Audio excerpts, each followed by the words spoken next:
Thanks, Goose.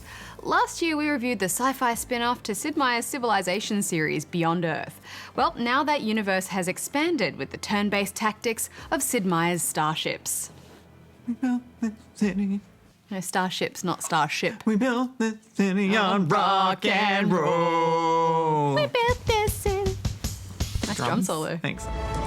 What shall we find as we set our course beyond the stars?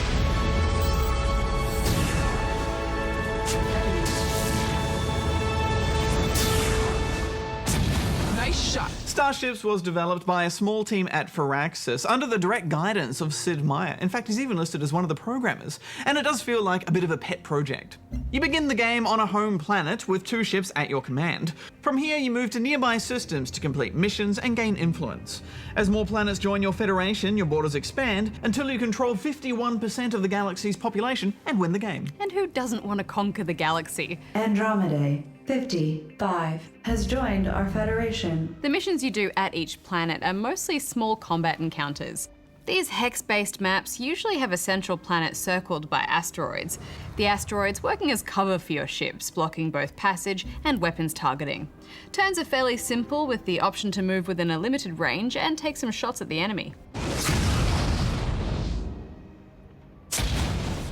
But there's a layer of small tactical considerations too.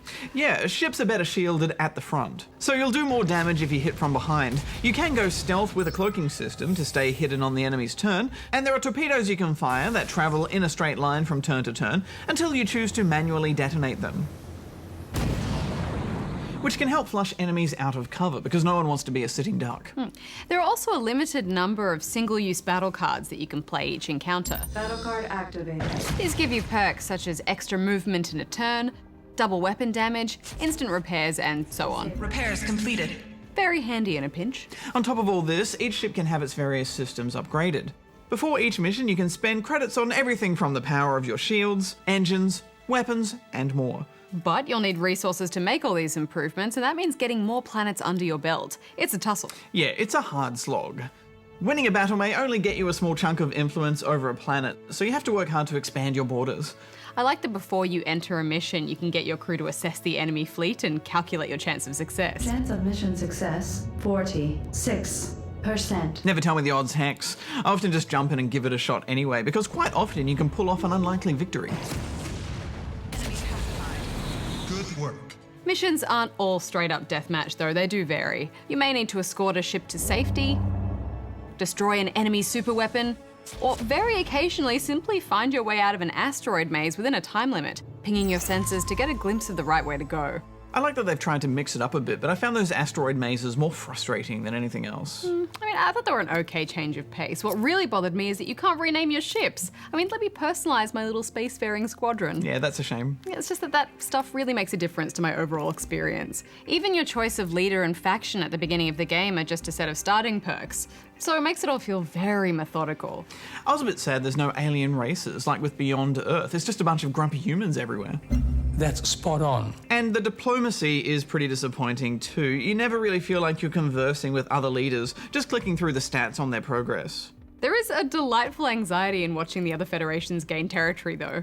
Seeing those coloured borders expand and chew away at the influence you hold on planets is real stress. I worked hard for that system, go away. The more you tighten your grip, Hex, the more star systems will slip through your fingers. I never really got into the larger strategy layer of this game.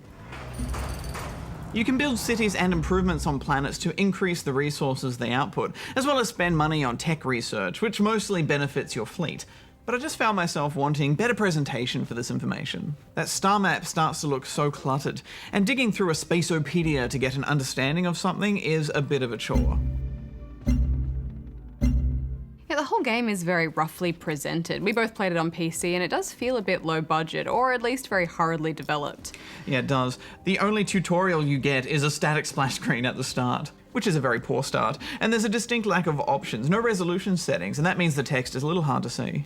Yeah, you can tell this has been designed primarily for a tablet audience and then ported to PC. There isn't even any multiplayer, which is usually the bread and butter for these kinds of games. It does feel a bit like this whole idea was originally meant to have been integrated into Beyond Earth somehow. Cannons have been damaged. damaged. But it was cut, and now it's resurfaced as this. Yeah, those short tactical battles can feel quite satisfying, but overall I just found this a little bit too lightweight. But at least they have kept it pretty cheap at under $20. I'm going to give it 2 stars. I feel like we've been pretty harsh on this game, but I also think that's because we're playing it on PC and it really is designed for a tablet. I'm giving it 2.5.